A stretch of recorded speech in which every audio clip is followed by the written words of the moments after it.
Well, our next guest, certainly perhaps you've read some of his books or you've heard him speak. Rick Johnson's with us today. He's also the founder of Better Dads, an organization established to empower men to lead and to serve their families and their communities. And we're going to talk to him today about a variety of things. But Rick, nice to have you. Where are you, my friend? I'm in Portland, Oregon, Perry. Very nice to talk to you, too. Ah, good. Portland, Oregon, just up the road a little ways. Well, first of all, you've got several seminars coming up, and let's see, the one, She's My Girl, He's My Dad, that's going to be in this September?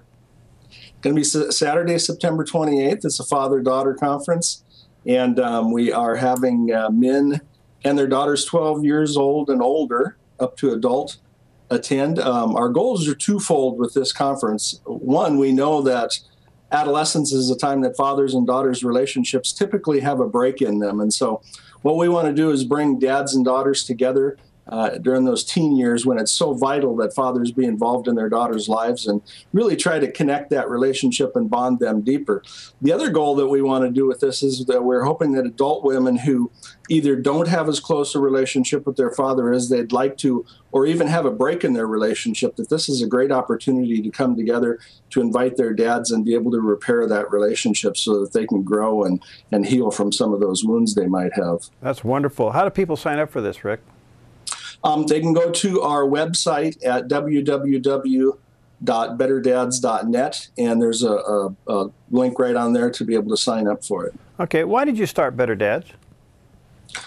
Well, I started it, you know, I grew up in an alcoholic home. I didn't have a real good role model for a dad growing up. Had an alcoholic mother and alcoholic stepfather, and I grew up and had kids, and I was like, I have no idea what to do.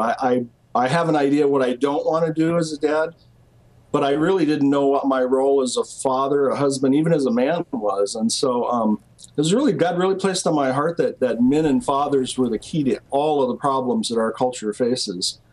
And so I just started working with some men and trying to give them some tools for their tool belt, some things that I'd learned over the years and experienced. And an interesting thing happened. I kind of made a covenant with God that this was his ministry and I'd just be available for whatever opportunities he put in my path. And I found that that's kind of a dangerous bargain to make, because he very quickly started putting opportunities that were well beyond my vision. For instance, quite quickly, I had a school counselor approach me and say, you know, we have a ton of single moms that are trying to raise boys. Could you do something for them? And I was very reluctant to work with that population. And he kept coming and asking me. And finally, he said, Rick, you know, it's easier to raise a boy than it is to fix a man. And I thought, so we started doing some work with single moms on raising boys to be good men. And that program really exploded around the country. And that's led to not only several books, but also Fatherless Boys mentoring program, as well as a camp for single moms and their kids. Wow, that's wonderful. Does a whole plethora of things involved with the family, not just with dads. So what exactly do you do to empower men to become better leaders? Well, one of the messages that our culture does a very poor job of doing is telling men and fathers in particular how important they really are in the lives of their families. And statistics, I mean, are overwhelming on how important a father is in the lives of his children.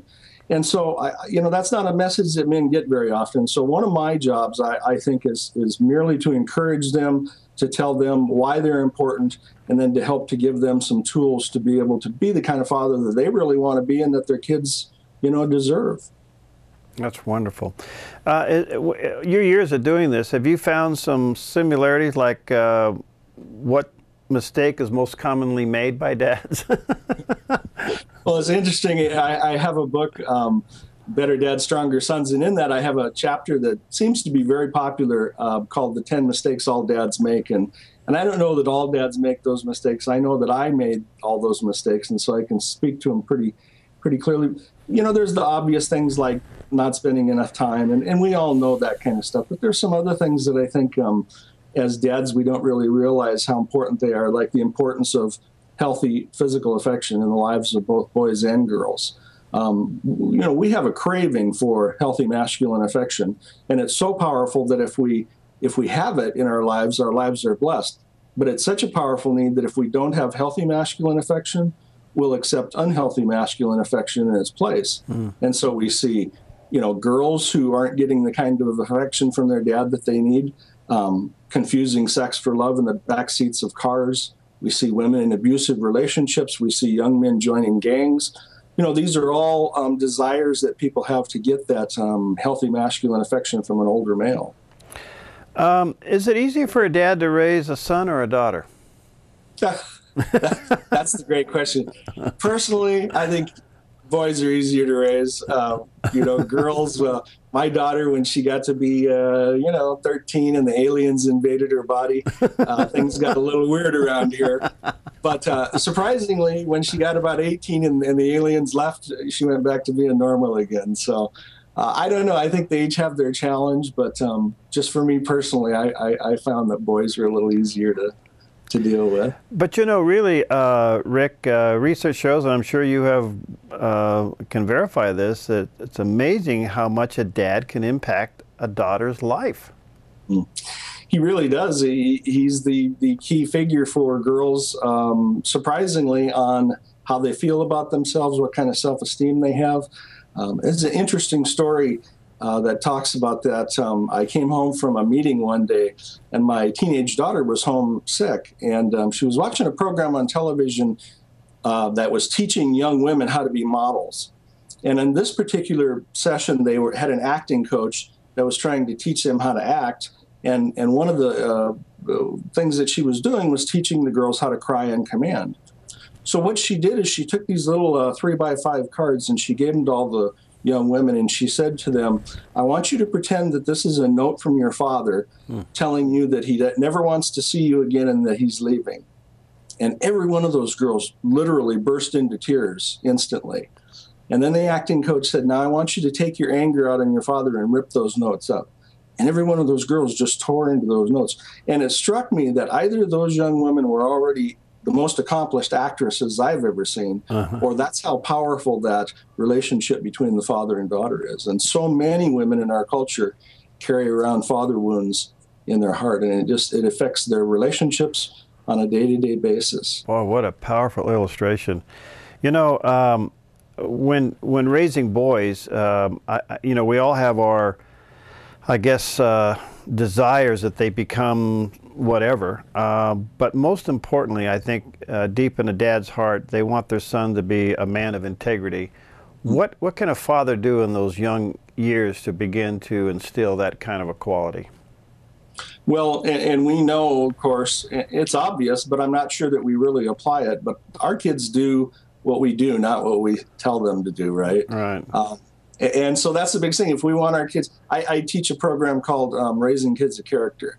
And I'm not really teaching the parents how to teach their kids how to have character. I'm teaching the parents how to have character, because that's what their kids are going to model. And so I think that's the most important thing, is that we need to recognize that whatever we want our kids to be like, that's what we have to do. That's what we have to model. Whether a son or a daughter, how do you make sure that they have a relationship with Christ? I mean, you can't force them to do that, but you can lead them to do that. And at the end of the day, we both know that's most important. Right. And we have a huge problem, particularly with young men going away from the church once they reach, high school, college age.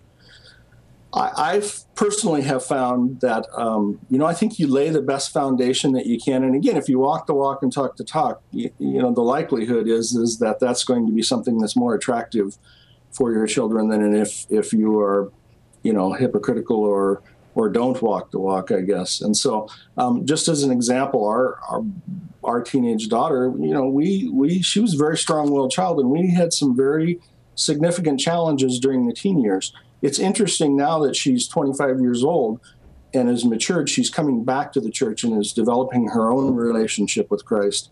And it's just a pleasure to watch that, because, you're right. It's not something you can force, but I think it is that you lay the foundation and you lay one with authenticity, and our kids are going to be much more attractive to that than they would be otherwise. Well, that's wonderful. All right, so you got quite a few seminars coming up, but if you're interested in She's My Girl, He's My Dad, building a relationship to last for fathers and daughters. That's going to be in Portland coming up September 28th, and you can go to betterdads.net. Is that right, Rick? That's correct. And is that where your books are and everything too? They can get a hold of your material there? Yep, they can get a hold of me. They can find out all sorts of things that we're doing. All right, and you're available maybe to do seminars in churches and stuff like that? I speak all over the country and Canada. Okay, good. Well, what fatherly advice can you leave us with today? Well, fatherly advice, I think, is that it's never too late. You know, sometimes we make mistakes. None of us are perfect. I can write about this because I've made so many mistakes that I hopefully have learned from them.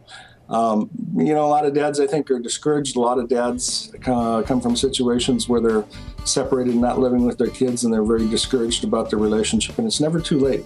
God has placed within your children the huge desire to love and respect their father. And nobody can take that away. Sometimes we can do things or say things to make them put up guards, but I've never seen a situation where a father didn't come back and ask for forgiveness, that eventually those guards didn't come down, and that desire to love and respect your father didn't come back.